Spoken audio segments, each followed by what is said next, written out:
The Majestics is my favorite team for a number of reasons, but it mostly comes down to the four fun and colorful boys who make it up, and the relationships between them. But Coot and Shoot Beyblade is at its best when it shows us how its five teams grow stronger and happier through their bonds to each other, whether it be the Byakko clan clinging to each other through their grief, or the BBA lifting Kai out of the darkness with their love for him. For Giancarlo, Olivia, Ralph, and Johnny, becoming a team means finding their first meaningful relationship of equals ever. When they arrive on the scene, they seem unbeatable, wielding massive sacred beasts with a control the BBA haven't even dreamt of, and their sheer power almost justifies the condescension with which they treat their opponents. As we get to know them, however, the cracks begin to show. They're dramatic, powerful, elegant, and also complete dorks. Socially inept, rude and inconsiderate drama queens, lonely in their ivory towers, living so far outside the realm of normal teenage life that they don't even recognize friendship when it's right in front of them. I'm endlessly fascinated by these kids, especially how they ended up where they are when we meet them.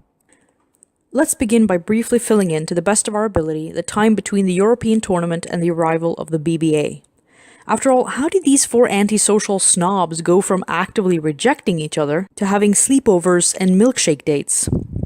There's no actual canon here, so I'm just speculating, but I hope to make you see where I get my ideas from by tying it all together in the end. Now, I think the boys reconnected in pairs first. Once we get to Germany, Olivia and Giancarlo are almost always together in the frame, and this creates a strong sense of the two of them being close. Likely this comes from them needing less individual attention than Ralph and Johnny, who haven't had as much screen time yet, but in universe it makes them seem as if they are friends.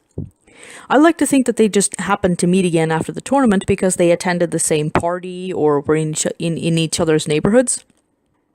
I think that when they met again, they felt the chatting and soon realized that they rather enjoyed each other's company. And maybe the next time they found themselves in the same place, they sought each other out and slowly they came to know each other pretty well. On the other hand, I think the only one who made a deliberate effort to reconnect was Johnny, and not because he was looking for friends. Based on the look on his face in the flashback, he was not happy with being second best in the tournament, and I imagine that it didn't take long before he was knocking on Ralph's door to demand a rematch. Thing is, as we know, Ralph doesn't give rematches. Once he's beaten you, you're dead to him. So now we get these two incredibly stubborn boys, neither of which is willing to give in to the other's demands. I don't think Johnny left. I think Johnny sat his stubborn ass down on Ralph's porch and refused to leave until Ralph at least let him in. And somehow I think they ended up reaching a compromise, maybe out of sheer boredom, where their rematch took the form of some other game. Their dialogue after the chess game pretty much confirms that not only have they played games before, but so far Ralph seems to be winning all of them. Johnny's line here is actually super interesting, but also kind of frustrating. The meaning depends on what Ralph is referring to when he says this either. Ralph is saying that he's beaten Johnny at least one other thing, and he could be talking about their Bay battle. But if he is, why does Johnny ask if he wants to go again? Johnny knows better than anyone that Ralph doesn't give second chances. We know that he knows because he is the one who brings it up more often than not. So he wouldn't ask for a second Bay battle. On the other hand, if Ralph is referring to a different game, that means they play games regularly and that Ralph wins them. And Johnny's response means he still wants to play more. And even Giancarlo, when he enters a room, comments on this same thing.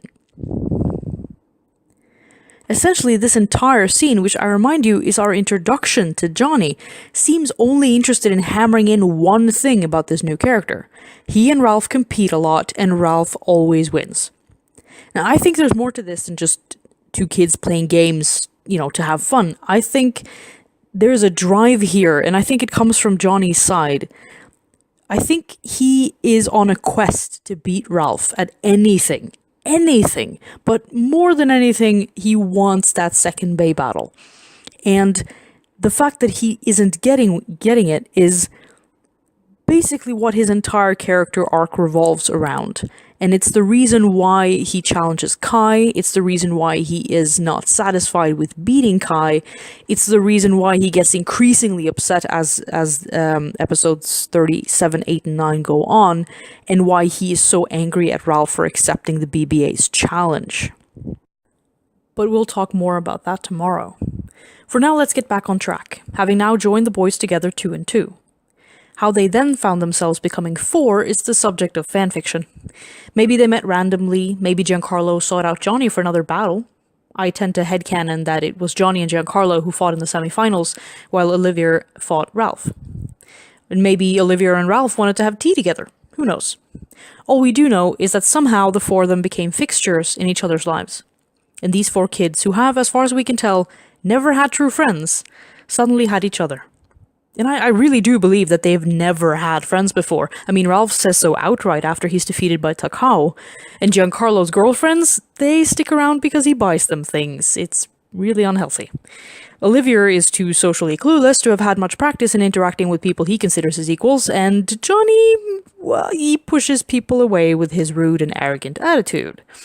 There's nothing to suggest that any of them has had meaningful, true connections to someone outside their families, and it's not such a strange thing, really. I mean, these four, they live such extraordinary lives that few people their own age can relate. And they've been pampered and spoiled until they don't even see most people as worthy of their company, which is why it takes them meeting 3 other equally spoiled and wealthy brats to find someone they can't simply dismiss.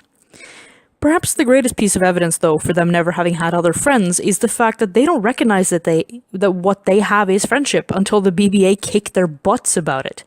The European arc is not about teaching the Majestics that they should be friends. It's about making them realize they were friends all along. Now they just need to practice their teamwork skills.